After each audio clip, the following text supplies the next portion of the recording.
Muchas veces, por problemas cervicales, terminamos con mareos o inestabilidad permanente y vamos, a lo mejor, a una guardia, a un profesional médico y nos dice no. Todo lo que tiene que ver con los mareos no tiene nada que ver con las cervicales. Y es un error, porque tiene todo que ver. Obviamente, existen muchísimas variables que nos pueden llegar a provocar mareos, inestabilidad, embotamiento, hasta incluso síndrome vertiginoso, ¿no? Esto de que se nos mueve todo. Hay que entender la diferencia, ¿no? El vértigo es cuando sentimos que agarran la habitación en donde estamos y la empiezan a girar, ¿no? Giran las paredes, el techo, el piso, todo. Muy probablemente terminemos en el piso, vomitando, porque esto genera muchísimas náuseas, y descompuestos. El mareo, en cambio, es como si estuviéramos borrachos, ¿eh? Es como si no podemos afianzarnos bien. Sentimos que nosotros o nosotras no estamos bien afianzados en el piso, pero no se mueven las paredes. Y después la inestabilidad permanente es esta sensación de inseguridad, sobre todo cuando estamos manejando y miramos para los costados y sentimos que el auto se giró, o estamos mirando la computadora y sentimos que la computadora se empieza a torcer, o estamos leyendo y sentimos que las letras se mueven. Esto es inestabilidad. También podemos tener embotamiento, que es esta sensación como si nos estuviesen apretando la cabeza de afuera para adentro y sentimos más es más un dolor que una inestabilidad o una mezcla de ambas. También podemos sentir dolores o pinchazos, puntazos en los ojos. Podemos tener acúfenos, tinnitus, que son estos pitidos, estos zumbidos que sentimos adentro de los oídos o adentro de la cabeza. Podemos tener fallas de la memoria, ¿no? Neblinas mentales, como que íbamos a decir algo, pero no nos podemos acordar qué era o no nos salen los nombres. No nos acordamos qué estábamos haciendo. Vista borrosa.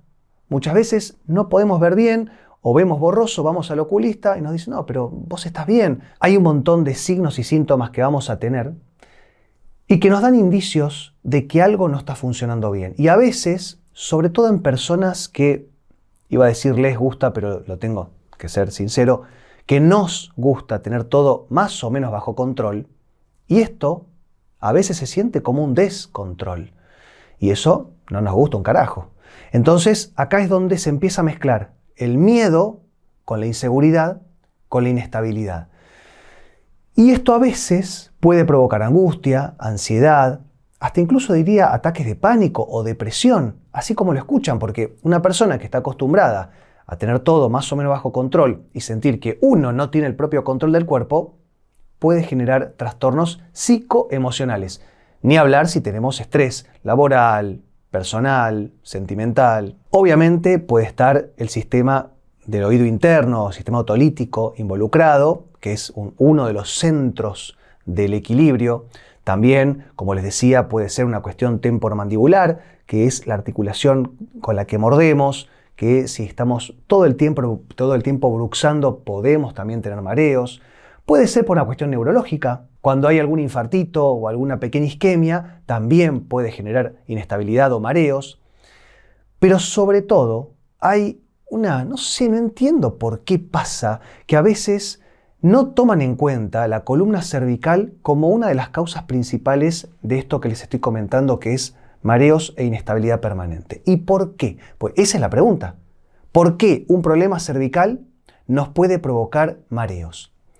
Y la respuesta es bien biomecánica. Escuchen esto. Si nosotros sufrimos alguna patología estructural de la columna, como puede ser una hernia de disco o cualquier problema en los discos, ¿no? Los discos son unas almohadillas bien gelatinosas que separan las vértebras. Si se deforman o se rompen, que puede pasar muy comúnmente, sobre todo por algún accidente de tránsito, el famoso whiplash o latigazo cervical, que es cuando nos chocan de atrás y hacemos ese latigazo con la cabeza, bueno, eso a largo plazo nos va a dar discopatías, y los discos cuando se salen comprimen hacia lateral las raíces nerviosas, entre las cuales están las que van a la cabeza, el cuero cabelludo, los ojos, los oídos, la médula espinal hacia posterior, pues la médula espinal está muy protegida, pero también tiene muchas terminales sensitivas. Entonces, si la tocan, va a transmitir mucha información, entre las cuales va a estar los mareos y la inestabilidad. pero también la rectificación cervical o la inversión de la curvatura cervical, o también puede ser por artrosis, que es el desgaste de las articulaciones de la columna cervical, algún bloqueo articular. Existen un montón de posibilidades por las cuales podemos tener algún problema cervical. ¿Y qué va a pasar? Porque quiero llegar a esto. ¿Qué va a pasar si tenemos una patología de la estructura de la columna cervical? El cerebro va a decir, protege la zona. ¿Y cómo lo protegemos? Contracturando todos los músculos periféricos a la lesión. Cuando un músculo se contractura, lo que está haciendo es proteger lo que se encuentra en su interior. ¿Y qué hacemos nosotros? Erróneamente. Vamos al masajista y le decimos, haceme ahí un masaje bien fuerte, descontracturante, clavame los dedos, las manos o los codos, pero sacame este dolor. No tenemos que descontracturar algo que está cumpliendo una función de protección y estabilización, porque vamos justamente a desestabilizar una zona, provocando que esta lesión se incremente. Si nosotros respetamos esta contractura, lo que puede pasar es que estos músculos compriman estructuras nerviosas que, como les comenté, van hacia la cabeza, el cuero cabelludo, los ojos, el oído y también todo el flujo vascular, es decir, toda la sangre que le llega al cerebro, cuando se compriman por esta contractura muscular periférica, le va a cortar parte del flujo sanguíneo al cerebro.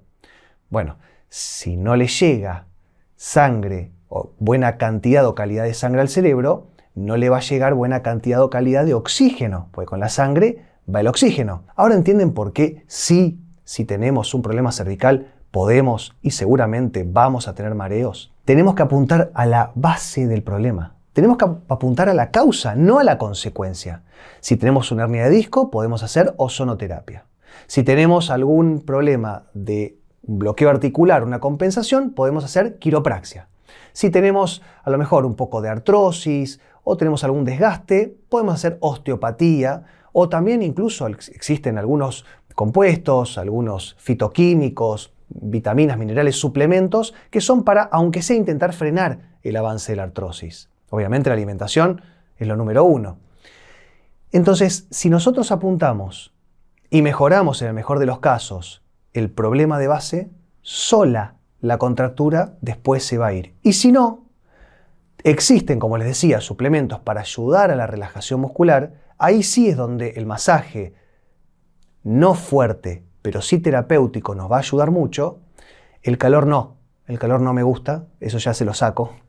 Pero eventualmente, después podemos ayudar a que mejore esa contractura y los mareos se vayan, distendiendo, relajando y sobre todo descomprimiendo todos los canales vasculares que estaban comprimidos y por eso no le llegaba el oxígeno al cerebro. ¿Se entendió? ¿Les gustó? Bueno, nos vemos la próxima. Que estén muy bien. Chau.